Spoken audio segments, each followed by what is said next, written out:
Olá, tudo bem? Você confere a partir de agora mais um Universiência, um programa que é fruto da parceria entre TVs e instituições públicas de ensino superior nordestinas. Aqui a gente conhece as produções científicas que têm transformado a realidade de muita gente. Veja agora as pesquisas que vamos acompanhar hoje. Brasil e Estados Unidos pesquisam juntos como o desmatamento e o povoamento das cidades estão relacionados à proliferação do coronavírus. Crianças com atraso motor, quando estimuladas dentro de casa, na presença dos familiares, podem ter o desenvolvimento acelerado. A constatação é de uma pesquisa realizada pela Universidade Federal do Ceará.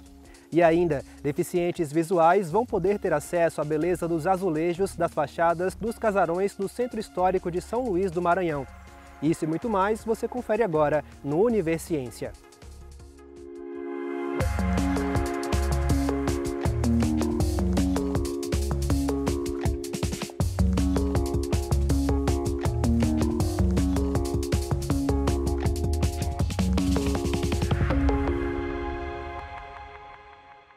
A Universidade Estadual do Sudoeste da Bahia está estudando, junto a um grupo de pesquisadores de universidades brasileiras de diversos estados e uma dos Estados Unidos, como o desmatamento e o povoamento das cidades estão contribuindo com a proliferação do coronavírus. De acordo com as investigações, o vírus já foi encontrado até em alto mar.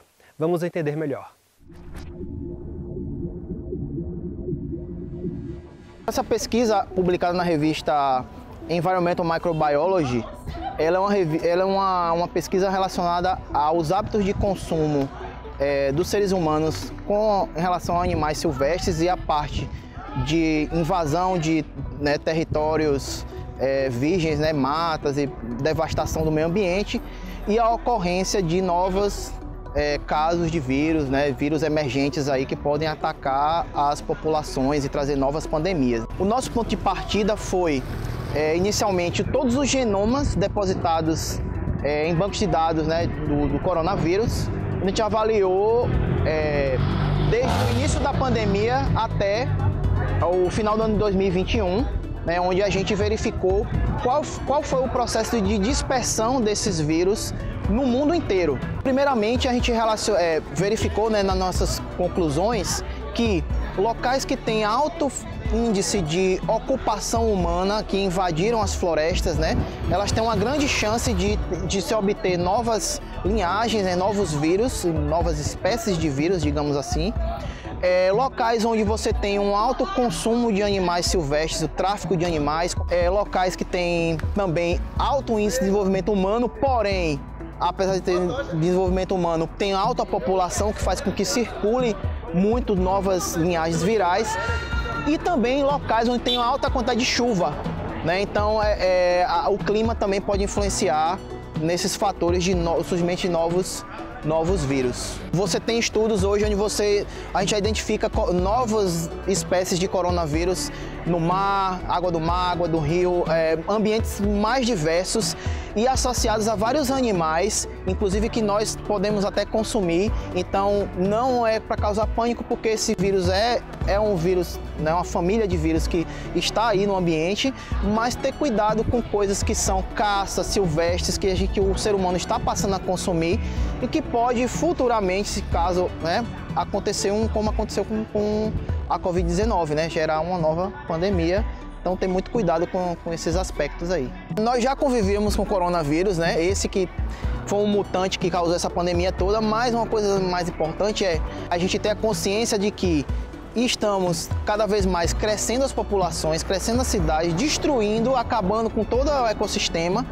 E essa nossa chegada nesses ambientes faz com que animais e outros organismos migrem para as cidades e tragam essas coisas aí. Então, tentar ser o mais sustentável, a ideia final do trabalho é essa, mostrar que a sustentabilidade, sem invadir o ambiente virgem, aquele ambiente silvestre, seria a forma mais ideal da gente conviver e evitar essas novas viroses emergentes. Ela já está concluída e publicada num periódico internacional, que é um periódico de alto fator de impacto, mas existe um grupo internacional de cientistas no qual nós fazemos parte e que continuamos monitorando essas novas linhagens, novos vírus emergentes, então isso vai ser para sempre, né? Então, o processo de monitorar essas novas linhagens é constante para que a gente se proteja de novas pandemias, futuras pandemias. Veja daqui a pouco, deficientes visuais vão poder ter acesso aos azulejos da capital do Maranhão. Você fica sabendo como depois do intervalo.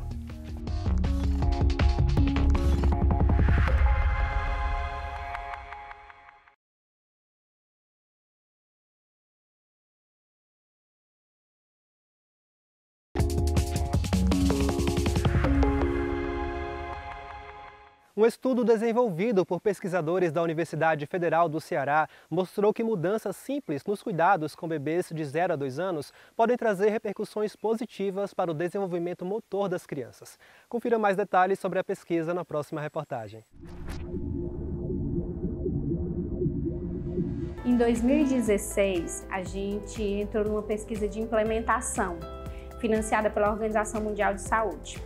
Na época a gente vivia, né, a questão do Zika vírus, muitas crianças, né, a preocupação com o desenvolvimento dessas crianças. Esse projeto, a gente avaliava o desempenho motor das crianças para detectar precocemente as possíveis crianças que tinham sido expostas ao Zika vírus, né?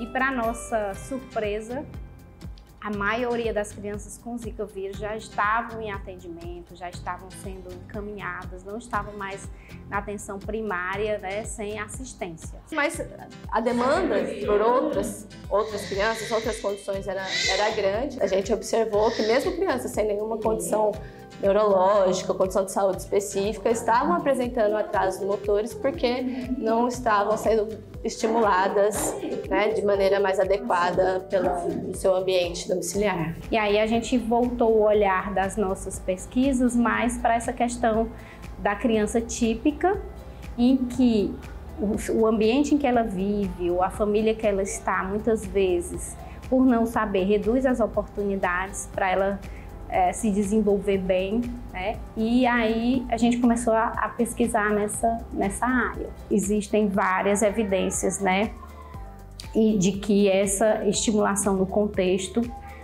dando apoio a essa família para que eles sejam responsáveis por isso, né, muda a vida dessa criança em todo o contexto, nível de escolaridade, né, desempenho no trabalho, na vida adulta. O processo ele começa quando a criança chega para atendimento da puericultura e aí a fisioterapeuta faz a avaliação do desenvolvimento motor da criança.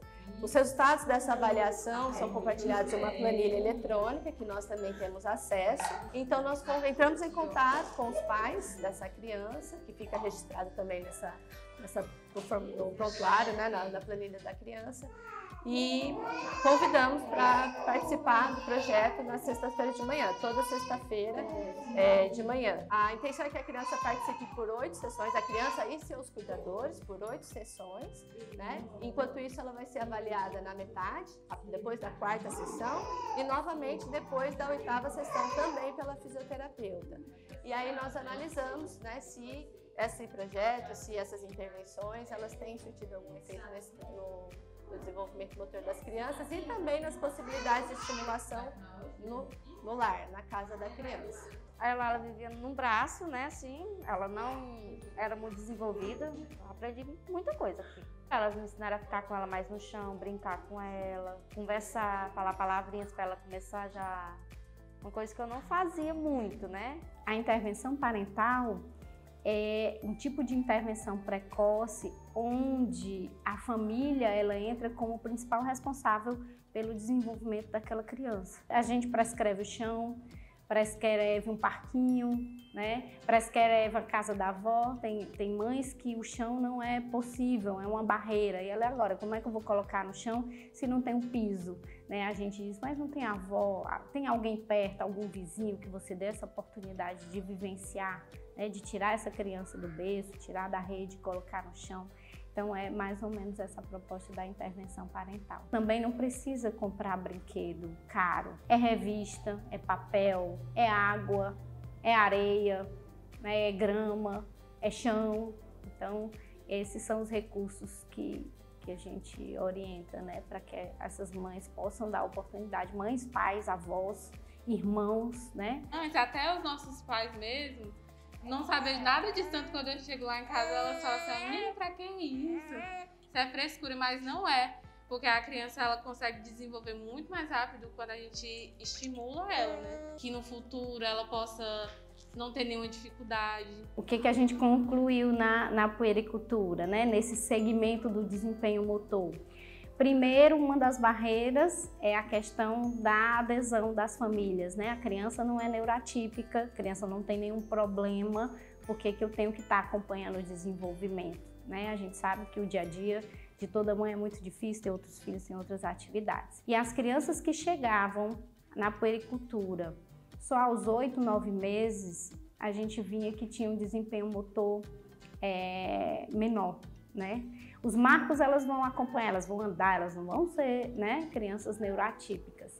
Mas lá na frente as repercussões, né, no desenvolvimento, na aprendizagem, pode sofrer interferência. E as crianças que eram acompanhadas desde o começo, a gente via esse desenvolvimento, né, maior, esse desempenho motor maior.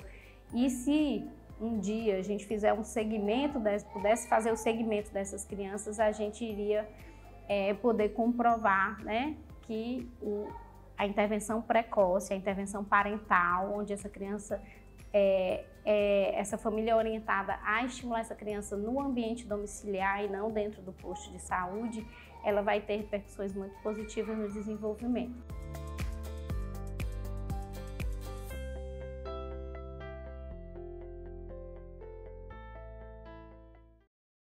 As fachadas dos casarões do Centro Histórico de São Luís reúnem o maior patrimônio azulejar da América Latina, o que dá à capital maranhense o título de Cidade dos Azulejos. Cada uma dessas peças, a maioria vinda de Portugal, além de trazer belos desenhos, carrega diversas mensagens, símbolos e significados. Mas a acessibilidade a essas informações é restrita para pessoas com deficiências visuais. Uma pesquisa do Instituto Federal do Maranhão propõe a utilização do design inclusivo para tornar esses elementos culturais mais acessíveis.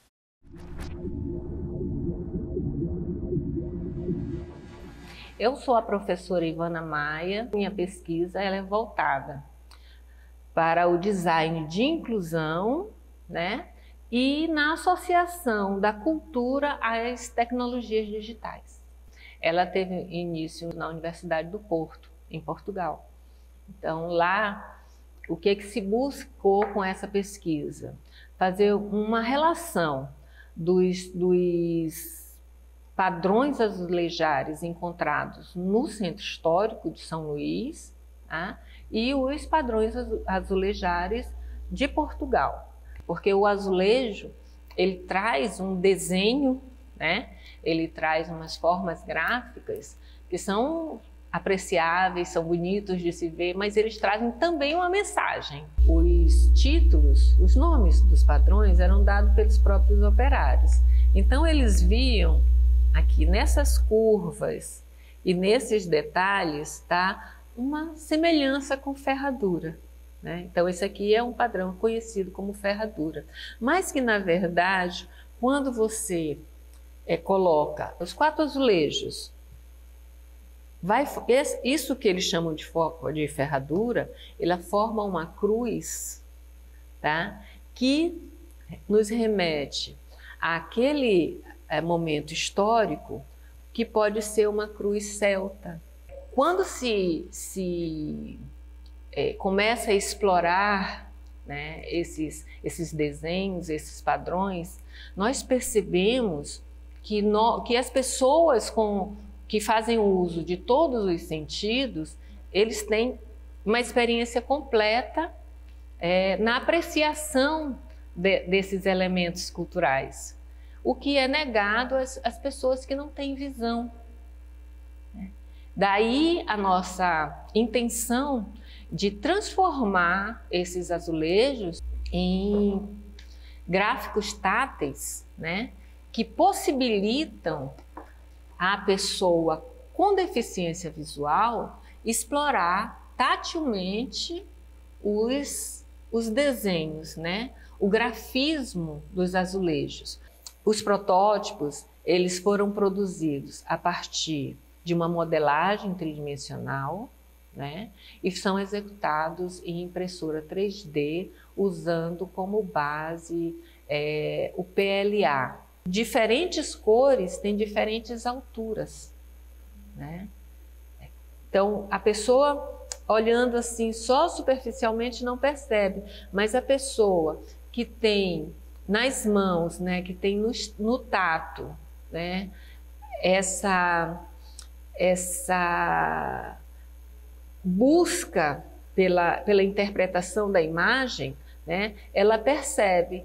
A partir do elemento cultural azulejo, nós percebemos a importância, por exemplo, dos gradis. Nós procuramos o desenho de alguns gradis, né, para fazer o modelo, certo? Para viabilizar essa informação também às pessoas, assim como os monumentos.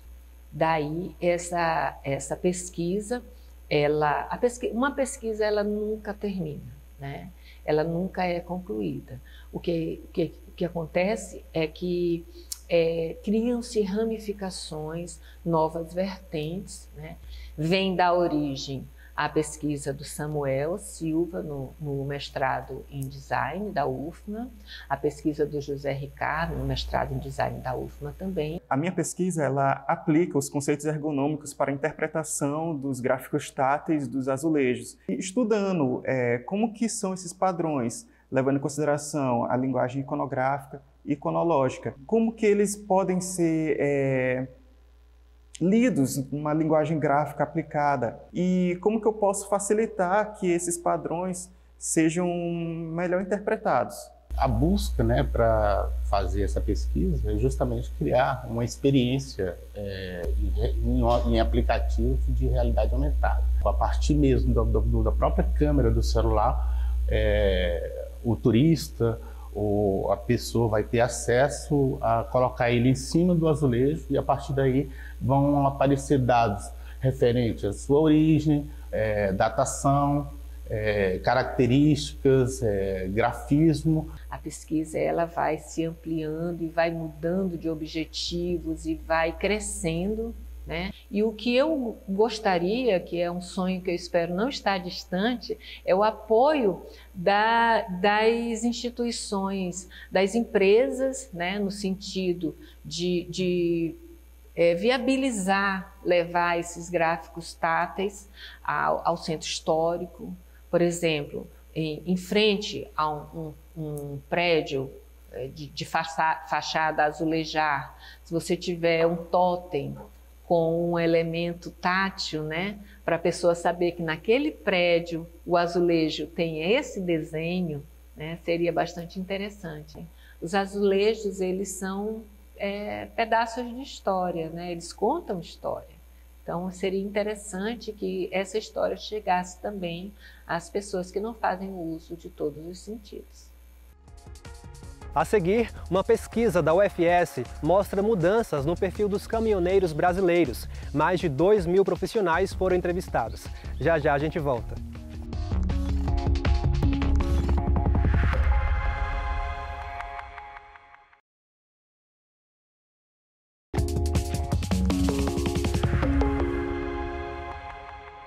O perfil do caminhoneiro sofreu mudanças significativas nas últimas décadas no Brasil, desde o aumento do uso da tecnologia à precarização do trabalho nas estradas. É o que revela um estudo realizado por pesquisadores do Laboratório de Sexualidade, Saúde e Desenvolvimento do Departamento de Psicologia da Universidade Federal de Sergipe.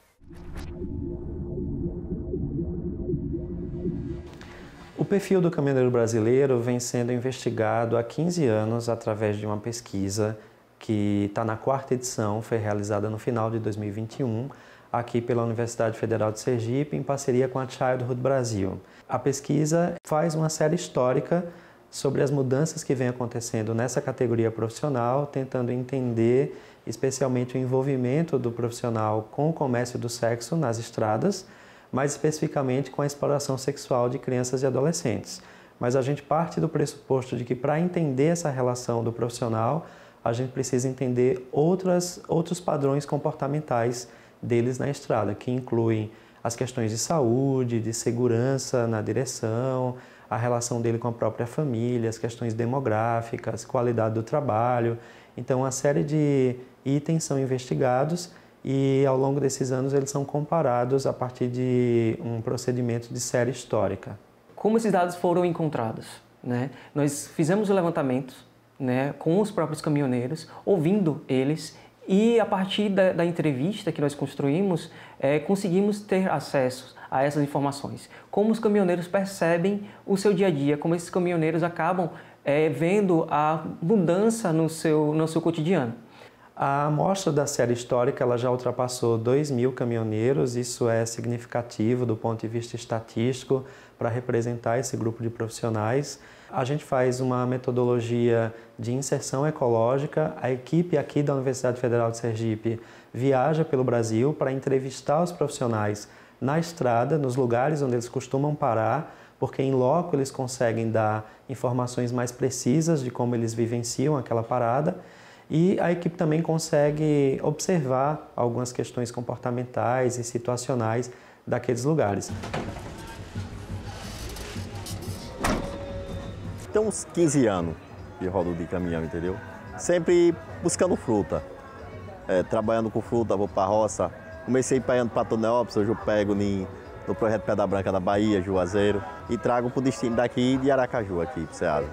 Quando a pesquisa iniciou, o acesso ao celular pelos motoristas de caminhão ainda era muito escasso. A gente tinha mais ou menos 30% dos motoristas tinham acesso ao celular com internet. Hoje a gente tem quase 90% acesso ao celular diariamente para usar a internet. A maior parte desse acesso é por motivos de trabalho, por aplicativos de comunicação, como o Telegram, o WhatsApp, mas eles também usam para comunicação com a família e lazer, como se informar, assistir vídeos e coisas desse tipo, né? Quase 10% da amostra atual já usa o celular e a internet do celular para educação, para fazer um curso, uma reciclagem ou até uma faculdade em EAD. O celular, hoje a internet é valiosa para muito meio, porque você hoje tem muito meio de comunicação. Porque se não fosse o celular, nós não tínhamos como se comunicar com o pessoal que nem Juazeiro, que nem o projeto Pedra Branca. Não era? De primeira a gente saía de que ia pegar um carro para pôr no mundo para ir para a roça, correr atrás. Não deram uma roça hoje não. Com o celular você em casa mesmo, você faz tudo isso.